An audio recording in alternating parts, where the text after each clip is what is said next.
بسم اللہ الرحمن الرحیم وبہ نستعین انہ خیر ناصر ومعین وصلی اللہ علی محمد وآلہ الطاہرین ان امیر المؤمنین علیہ السلام این الذین زعموا انہم الراسخون فی العلم۔ مولا فرماتے ہیں کہ کہاں ہیں وہ لوگ کہ جو گمان کرتے ہیں انہم الراسخون فی العلم، کہ وہ لوگ راسخون فی العلم ہیں، دوننا ہمارے علاوہ۔ کہاں ہیں وہ لوگ کہ جو یہ گمان کرتے ہیں کذباً و بغیاً علینا و حسداً لنا، کہ جھوٹ بولتے ہوئے یہ دعویٰ کرتے ہیں، ہم پر بغاوت کرتے ہوئے یہ دعویٰ کرتے ہیں کہ وہ لوگ راسخون فی العلم ہیں، ہمارے ساتھ حسد کرتے ہوئے یہ دعویٰ کرتے ہیں کہ وہ لوگ راسخون فی العلم ہیں۔ حسداً لنا ان رفعنا اللہ سبحانہ ووضعہم، کہ خدا نے ہمیں بلند کیا اور انہیں پست کیا، وَأَعْطَانَا وَحَرَمَهُمْ، ہمیں عطا کیا اور ان کو محروم رکھا، وَأَدْخَلْنَا وَأَخْرَجَهُمْ، فضائل و مناقب میں ہمیں داخل کیا اور انہیں باہر نکال دیا۔ کہاں ہیں وہ لوگ؟ این الذین زعموا انہم الراسخون فی العلم۔ خوب، ہماری گفتگو الحمدللہ اصول فقہ میں تھی کہ گزشتہ جلسے میں تقسیمات اولیہ کی نسبت مطالب کو عرض کیا کہ تقسیمات اولیہ کی نسبت اطلاق و تقیید ہو سکتا ہے۔ چوتھا مقدمہ تقسیمات ثانویہ کے بارے میں ہے کہ اس مقدمے میں بیان کریں گے کہ تقسیمات ثانویہ میں اطلاق و تقیید جاری نہیں ہو سکتا۔ اچھا، اجمالاً عرض کیا تھا کہ تقسیمات ثانویہ یعنی وہ تقسیمات جو واجب پر عارض ہوتی ہیں لیکن بذات خود اور فی نفس ہی واجب کو مد نظر نہیں رکھا گیا، بلکہ اس اعتبار سے کہ واجب کے ساتھ امر الہی کا تعلق ہے، اس اعتبار سے وہ تقسیمات اس واجب کے لیے ہے۔ یعنی اگر مولا کا حکم نہیں ہوگا تو یہ تقسیمات بھی نہیں ہوں گی، یعنی اگر مولا کا امر نہیں ہوگا تو یہ تقسیمات بھی نہیں ہوں گی۔ اصلاً اسی اعتبار سے ان کو تقسیمات ثانویہ کہا جاتا ہے، کیونکہ تقسیمات اولیہ میں کہا تھا کہ ذات العمل کو اولاً و بالذات مد نظر رکھتے ہوئے ہم تقسیمات کو ذکر کرتے ہیں، لیکن یہاں پر ایسے نہیں ہے، ذات العمل مد نظر نہیں ہے، بلکہ عمل اس اعتبار سے کہ متعلق امر الہی ہے، خدا کا امر اس کے ساتھ تعلق لیتا ہے۔ امر الہی کے تعلق لینے کے بعد جو واجب کے لیے تقسیمات آتی ہیں ان کو تقسیمات ثانویہ کہتے ہیں، اور ثانویہ بھی اسی نقطے کی وجہ سے کہ امر الہی کے بعد کی تقسیمات ہیں یہ۔ مثال، آغا یہ جو نماز خارج میں ہے یا قصد امتثال امر کے ساتھ اس کو بجا لایا جا رہا ہے یا امتثال امر کے قصد کے بغیر اس کو بجا لایا جا رہا ہے، خوب آپ خود اس تقسیم پر اگر غور کریں تو آپ کو سمجھ میں آئے گا کہ اگر اس واجب کے لیے امر نہیں ہوگا تو یہ تقسیم اصلاً متصور نہیں ہے، کیونکہ تقسیم کیا کر رہے ہیں آپ؟ کہہ رہے ہیں کہ نماز یا امتثال امر کے ساتھ انجام پا رہی ہے یا امتثال امر کے بغیر انجام پا رہی ہے۔ خوب یہ اسی وقت ہوگا نا جب امر پہلے ہو.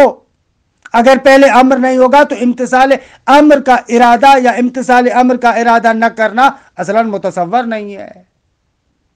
یا مثلا آپ نماز کو کہتے ہیں کہ یا نماز معلوم الوجوب ہے، یعنی اس کے وجوب کا ہمیں پتہ ہے، یا مجہول الوجوب ہے، اس کے وجوب کا ہمیں پتہ نہیں ہے. خوب اس کے وجوب کا علم یا اس کے وجوب کا جہل یہ تبھی متصور ہے جب پہلے وجوب ہو. اس قسم کی تقسیمات کو کہتے ہیں تقسیمات ثانویہ. اور انشاءاللہ اپنے مقام پر بحث بھی آئے گی کہ احکام واقعی خدا عالم اور جاہل کے درمیان مشترک ہیں. احکام الہیہ مقید نہیں ہے اس بات سے کہ اس حکم الہی کا آپ کو علم ہو. اگر علم ہوگا تو واجب ہے، اگر علم نہیں ہوگا تو آپ کے لیے واجب نہیں ہے. نہ نہ نہ نہ، ایسے نہیں ہے. کما ذهب الیہ الاشاعرہ کہ تفصیلات انشاءاللہ مباحث حجت اصول فقہ میں آئیں گی. اچھا، اب یہ ہو گئی تقسیمات ثانویہ. اب ان کے بارے میں گفتگو کرتے ہیں. آقا ان تقسیمات ثانویہ کی نسبت سے اطلاق و تقیید متصور ہے یا متصور نہیں ہے؟ آقا فرماتے ہیں کہ تقسیمات ثانویہ کی نسبت سے اطلاق و تقیید محال ہے. بھیا کیوں محال ہے؟ فرماتے ہیں اس وجہ سے. دیکھیں، آغاز بحث تعبدی اور توسلی میں ایک نقطہ میں نے ذکر کیا تھا. جب بھی مولا حکم کو بیان کرتا ہے تو ایک حکم ہوتا ہے، موضوع ہوتا ہے، متعلق حکم ہوتا ہے. تین چیزیں ہوتی ہیں. مثلا یجب الحج علی المستطیع، یہاں پر ایک وجوب، ایک حج اور ایک مستطیع ہے. وجوب حکم ہے، حج متعلق حکم ہے، مستطیع موضوع ہے. اچھا، اپنے مقام پر ثابت کریں گے اور بحث بھی ہوگی کہ موضوع حکم، متعلق حکم اصل حکم کی نسبت سے علیت کے درجے پر ہے. یعنی مثلا جیسے علت اور معلول ہوتے ہیں نا، کہ ہر معلول علت پر متوقف ہوتا ہے. علت متوقف علیہ ہے، اگر علت ہوگی تو معلول ہوگا. یہ فلسفے میں ہم بیان کرتے ہیں. اگر علت ہے تو معلول ہوگا. علت کا درجہ معلول سے متقدم ہوتا ہے.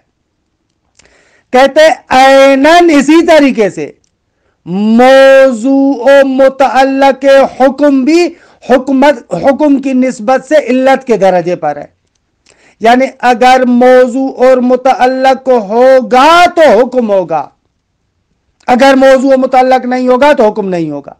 پس موضوع و متعلق حکم کی نسبت سے علت کے درجے پر ہے، اور حکم موضوع اور متعلق کی نسبت سے معلول کے درجے پر ہے. اور ظاہر سی بات ہے کہ علت کا درجہ مقدم ہوتا ہے، یعنی موضوع اور متعلق کا درجہ اصل حکم کے درجے سے متقدم ہے، حکم کا درجہ موضوع اور متعلق سے متاخر ہے.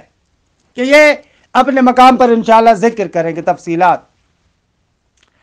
اس نقطے کو اگر سمجھ لیا، یہ نقطہ اگر ہمارے لیے روشن ہو گیا، تو اب آتے ہیں اصل مدعا کی طرف کہ تقسیمات ثانویہ کی نسبت سے اطلاق اور تقیید دونوں محال ہے. اچھا، پہلے مرحلے میں اس کو ثابت کرتے ہیں کہ تقیید محال ہے.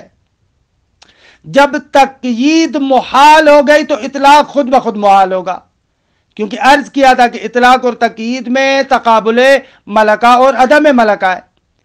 تقیید ملکہ ہے، اطلاق جو ہے وہ کیا ہے؟ عدم ملکہ ہے. عرض کیا تھا مطلق اصلاً کہتے ہیں ما من شانہ ان یقید فلم یقید فہو مطلق. مطلق یعنی جس کی شأنیت یہ ہے کہ مقید ہوتا اور پھر اگر مقید نہ ہو تو مطلق کہلائے گا. اب یہ اگر ایک جگہ پر تقیید محال ہو گئی تو اطلاق خود بخود محال ہو جائے گا، کیونکہ عدم ملکہ وہاں پر آتا ہے جہاں پر ملکے کی صلاحیت ہو. دیوار کو آپ جاہل نہیں کہتے، کیونکہ دیوار میں شأنیت علم نہیں ہے، لہذا عدم ملکہ جو جہل ہے وہاں پر نہیں آئے گا، آپ دیوار کو جاہل نہیں کہیں گے۔ اسی طریقے سے اگر ایک مورد میں تقیید کی صلاحیت نہیں ہے تو پھر وہاں پر اطلاق بھی نہیں ہوگا، کیونکہ اطلاق وہاں پر ہوگا جہاں پر تقیید کی صلاحیت ہو لیکن قید نہ ہو تو اطلاق ہوگا۔ لہذا پہلے مرحلے میں ہم ثابت کرتے ہیں کہ تقسیمات ثانویہ میں تقیید محال ہے، یعنی دوسرے لفظوں میں یہ کہنا چاہ رہے ہیں مولا متعلق امر کو قصد امتثال امر کے ساتھ مقید نہیں کر سکتا، یعنی متعلق امر میں اسی امر کے امتثال کے قصد کو قید کے طور پر رکھے نہیں رکھ سکتا۔ کیوں؟ فرماتے ہیں کہ قصد امتثال امر تبھی ہوگا جب پہلے امر ہو، اگر امر نہیں ہوگا تو امتثال امر کا قصد اصلاً بے معنی چیز ہے، درست آگا؟ امر ہوگا تو قصد امتثال امر کی بات ہو سکتی ہے، خود امتثال امر کا قصد متفرع ہے وجود امر پر، امر ہونا چاہیے۔ خوب دوسری طرف سے آپ کہہ رہے ہیں کہ امر کا جو متعلق ہے، امر اور حکم کا متعلق، اس متعلق میں وہ مثلا نماز بھی ہے اور نماز کے ساتھ ساتھ اس نماز کے امر کے امتثال کا قصد بھی ہے، یعنی موضوع اور متعلق کے درجے میں کیا لے کر آئے؟ امتثال امر کو۔ آغا جان یہ تو دور ہے، یہ تو خلاف فرض ہے۔ کیسے دور ہے؟ اس طریقے سے دور ہے، غور کیجئے گا دقت کے ساتھ۔ جب تک متعلق امر اور موضوع نہیں ہوگا امر وجود میں نہیں آئے گا، درست آگا؟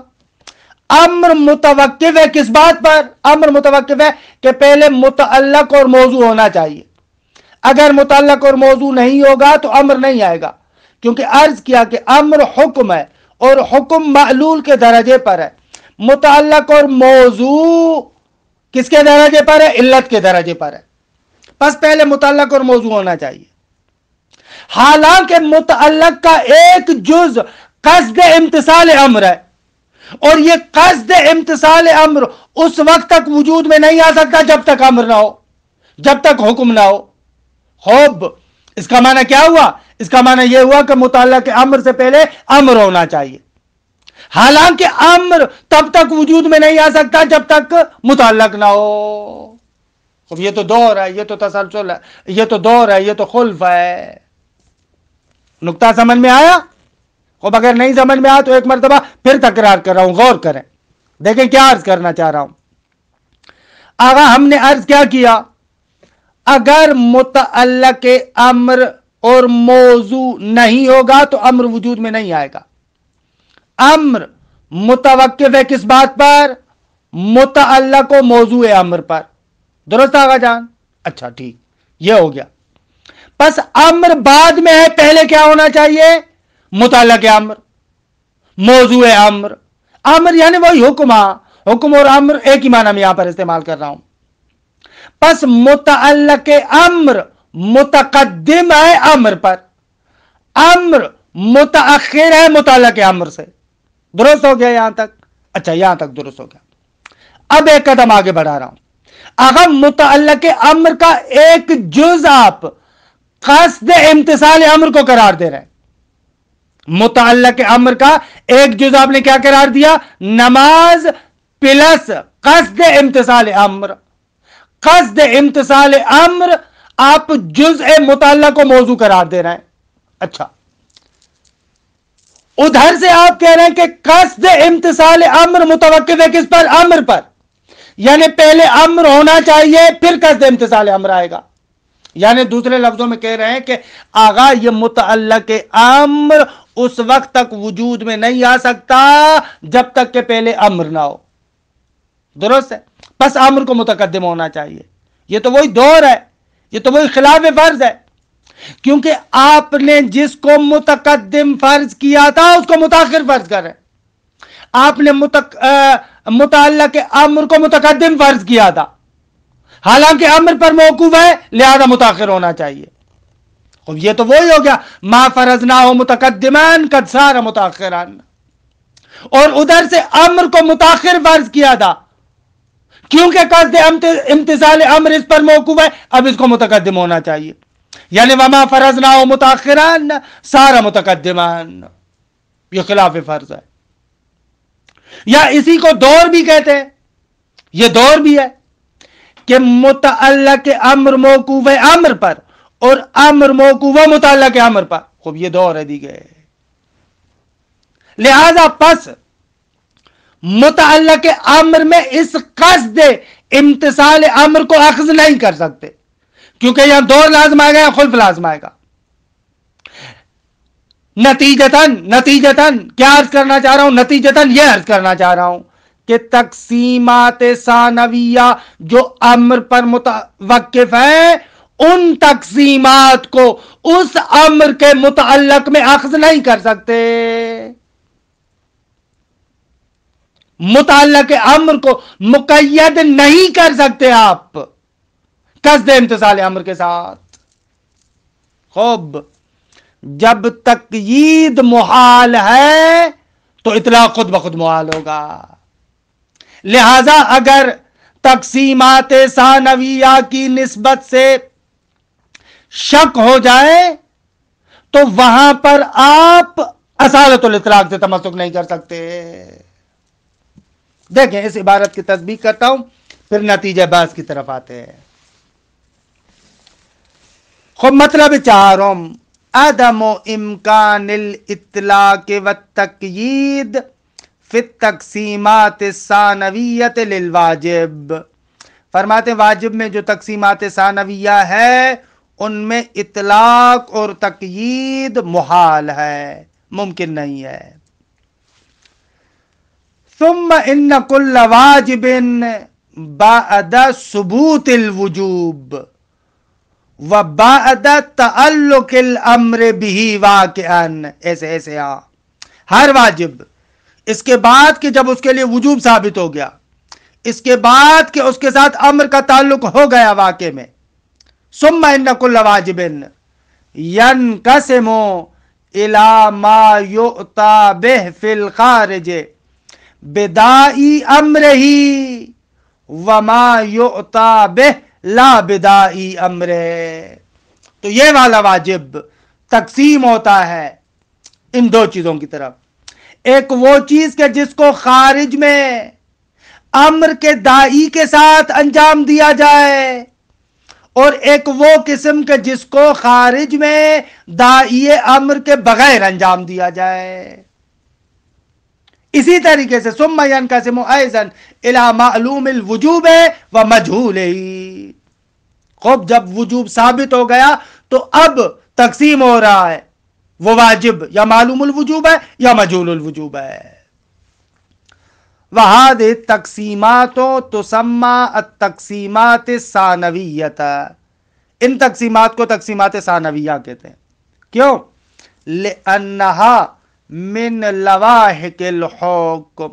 آغا حکم کے لواحق میں سے حکم ہوگا تو یہ تقسیمات آئیں گی. وبعد فرض ثبوت الوجوب واقعا. واقع اور حقیقت میں وجوب ثابت ہوگا تو یہ تقسیمات آئیں گی. اذ قبل تحقق الحکم لا معنی لفرض اتیان الصلاة مثلا بدائی امرہا. کیونکہ آغا حکم سے پہلے اصلاً فرض نہیں ہو سکتا کہ آپ کہیں کہ نماز کو بجا لایا جا رہا ہے اس کے امر کے دائی اور قصد سے. خوب امر نہ داری، حکم نہ داری مثلا.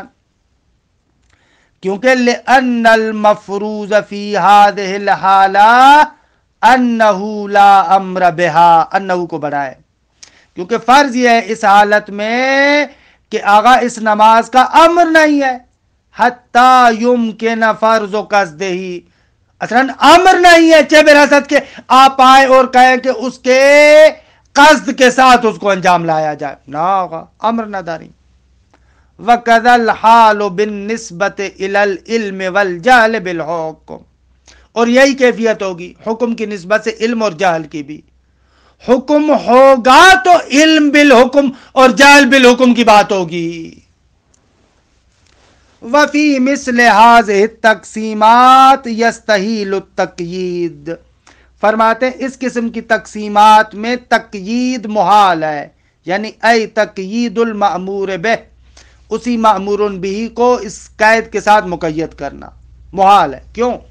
اس لیے کہ لأن قصد امتثال الامر، مثلا اگر امتثال امر کا قصد فرع وجود الامر، اس بات پر متفرع ہے کہ پہلے امر ہونا چاہیے، فَكَيْفَ يُعْقَلُ أَن يَكُونَ الْأَمْرُ مُقَيَّدًا بِهِ، آگا پھر کیسے بھلا معقول ہوگا کہ امر کو اس قصد امتثال امر کے ساتھ مقید کیا جائے، وہ کیسے ہو سکتا ہے؟ وَلَازِمُهُ أَن يَكُونَ الْأَمْرُ فَرْعَ قَصْدِ الْأَمْرِ، اس کا لازمہ یہ ہوگا کہ امر متفرع ہو قصد امر پر، یعنی امر سے پہلے قصد امر ہونا چاہیے۔ وَقَدْ كَانَ قَصْدُ الْأَمْرِ فَرْعَ وُجُودِ الْأَمْرِ، جبکہ قصد امر متفرع ہے خود امر پر۔ فَيَلْزَمُ أَن يَكُونَ الْمُتَقَدِّمُ مُتَأَخِّرًا وَالْمُتَأَخِّرُ مُتَقَدِّمًا، لازم آئے گا کہ جو متقدم ہو وہ متاخر ہو جائے اور جو متاخر ہو وہ متقدم ہو جائے۔ وَهَذَا خُلْفٌ، یعنی ما فرضناه متقدما صار متاخرا، یہ خلف ہے۔ او دور، یا دور ہے، امر قصد امر پر متوقف ہے اور قصد امر امر پر متوقف ہے، یہ دور ہو جائے گا۔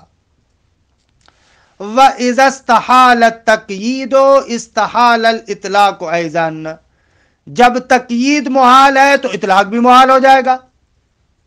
کیوں؟ لما قلنا سابقا، بھائی پہلے تو ہم نے آپ کو بتایا تھا، ان الاطلاق من قبیل عدم الملکۃ بالقیاس الی التقیید، اگر اطلاق عدم ملکہ ہے تقیید کی نسبت سے، فلا یفرض الا فی مورد قابل للتقیید، لہذا اطلاق کو فرض نہیں کیا جائے گا مگر اس مورد میں کہ جو مورد قابل تقیید ہو۔ وَمَا عدم امکان تقیید، اور جب تقیید ممکن نہ ہو تو لا یستکشف من عدم التقیید ارادۃ الاطلاق، اگر تقیید نہیں ہے تو اب اس سے یہ تھوڑی ہوگا کہ بس اطلاق کا ارادہ کیا ہے، نہ ہوگا، اصلا اطلاق کا بھی ارادہ نہیں کیا۔ کیوں؟ اس لیے کہ اطلاق ممکن نہیں تھا۔ خوب، یہ تنبیہ دوم، نتیجہ بحث۔ خوب، اگر آپ میں حوصلہ ہو تو میں اسی درس میں بیان کروں، اگر حوصلہ نہیں ہے تو پھر اس کے لیے جلسہ آئندہ کا انتظار کریں۔ چلیں، یہ تھوڑا سا بحث بھی گنجلک ہے، اچھے طریقے سے اس پر غور کریں، نتیجہ بحث کو جلسہ آئندہ میں ذکر کرتا ہوں۔ وصلی اللہ علی محمد و اہل بیتہ الطیبین الطاہرین۔